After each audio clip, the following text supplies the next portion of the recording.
Hi, I'm Patrick. Welcome to the channel. In the last video, I talked all about how I equipped my Boston Whaler 150 Montauk for fishing in the Pacific Northwest.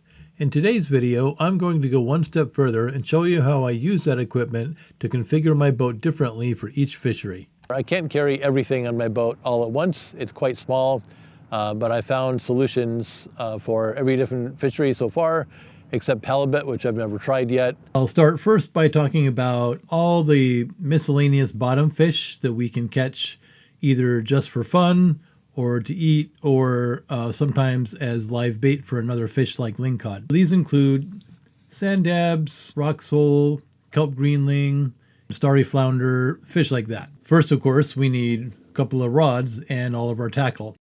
In addition to that, we'll need a bucket, we'll need a kill bag. And why do we need a downrigger when we're not actually trolling? It all has to do with rockfish. There's about 12 different kinds of rockfish in Puget Sound. 3 of them are endangered, so you're not allowed to catch them. One of the problems with rockfish is that they have a swim bladder full of air that they use to control their buoyancy. If you bring them up quickly, as we do when we're fishing, then it causes that swim bladder to expand to the point where their eyes are bulging and their stomach pops out of their mouth. They'll die if we don't return them to the bottom within about 2 minutes or so. The best way to do that is with a device called a sequelizer, which will release at a set depth. It's one of the easiest and quickest and most reliable ways of getting a rockfish back down. In general, these types of devices are called descender devices, and we're required to have them whenever we're bottom fishing in Puget Sound. Now, lingcod is another type of bottom fish. Lingcod are probably the biggest, ugliest, and most delicious fish that you can catch in Puget Sound. To catch these, of course, you need your rods and tackle. You need a bucket for bleeding them out, kill bag, net, another bucket. Why do we need another bucket? Because oftentimes we are using live bait. If you're not using live bait, you don't need another bucket.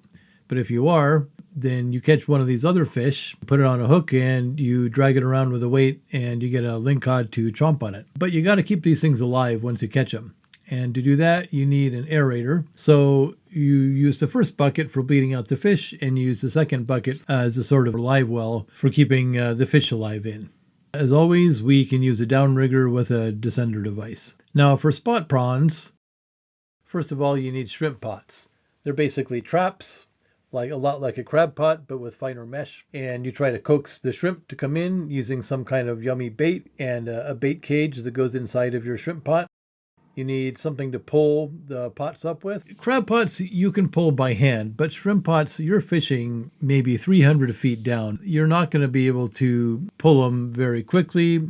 And shrimp pots, unlike crab pots, don't have doors, so the shrimp can run out if you let up on the pressure that kind of holds them to the bottom of the pot. So you really want to use some kind of electric pot puller. A note about pot pullers in small boats.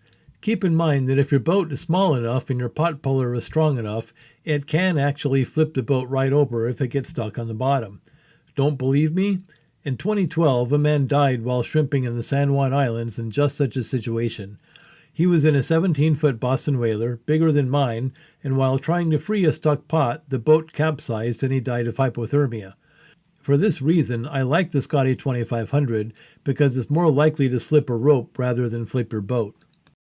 When you're fishing that deep, you're usually using maybe 400 feet of line. You don't want to have 400 feet of rope randomly coiled about in your boat like spaghetti on your deck that you can get tangled in. Line management is a big problem in shrimping. What you can do is you can use these rope winders here to just take up the slack. I mount both of these devices on my downrigger mounts, and I find it works pretty well. In addition to that, for each pot, you need buoys, and these are bigger than what you'd have for crabs. The shrimp buoys are actually big enough that they can float the pot if it gets moved by the tides or currents for some reason. I like to use flags. They're not mandatory, but I find them to be very helpful. You need a basket. You basically dump your shrimp pots into the basket, and then you can start counting your shrimp from there. It's good to have a pair of heavy gloves. And if you want to, if you're waiting for your shrimp pots to soak, you can just do a little fun fishing with a couple of rods and a bucket. Chinook and Coho actually have one of the more simple rigs. You need your rods and tackle, There's actually 3 different ways to catch salmon. There's jigging, mooching, and trolling. Most people nowadays troll, especially if you don't know where the fish are. For modern fishing nowadays, most people like to use downriggers. We need a bucket to bleed them out, kill bag, net, and that's it. Now for crab. So first you need your crab pots. I carry 4. You're allowed 2 pots per fisherman. And even if you had more people on board that were crabbing, there really isn't room for many more than that on the tiny little 150 Montauk. You need bait to catch them with. Most people use chicken. You need a pot puller. It's very helpful. Buoys. By the way, crabbing gear is red and white. Shrimping gear is yellow. You need a crab gauge to make sure that your crabs are of legal size before you keep them. Gloves are more important with crab than they are with shrimp. They can really help to protect your hands from pinchers. And I like to use some kind of salad tongs for handling the raw chicken. And again, if you want something to do while your crab pot is soaking, you can do a little bottom fishing with your rods and tackle. Note that while shrimping, I need to pull from the downrigger mounts in the stern so that the pot puller and the rope winder are across from each other. While crabbing, I like to pull from the bow because the bow deck is the most convenient place to sort all the crabs.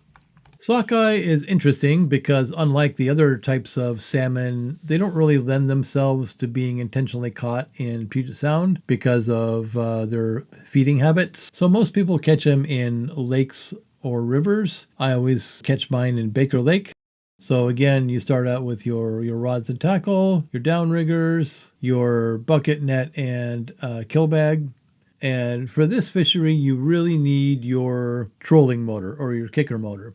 Sockeye like to be trolled at about 1 mile an hour, very, very slow. The kicker motor, even at idle, still trolls too fast. So then I use drift socks to slow the boat down to about 1 mile an hour, and I find that this combination works pretty well. Now, pink salmon only come every 2 years, but when they come, the run is massive, so they're very abundant. You can catch them without too much difficulty by jigging. But if you don't want to jig, if you want to troll, there's a couple different ways that we can do that. We can use the kicker motor because you need to troll around 2 miles an hour. So for pinks, you can get by without the drift socks if you're using your trolling motor, or as an alternative, you can skip the trolling motor and use drift socks instead. I find that this method is a little less hassle. So that was it. I hope you enjoyed this video on how I configure my Boston Whaler 150 Montauk for each different fishery we have in the Northwest.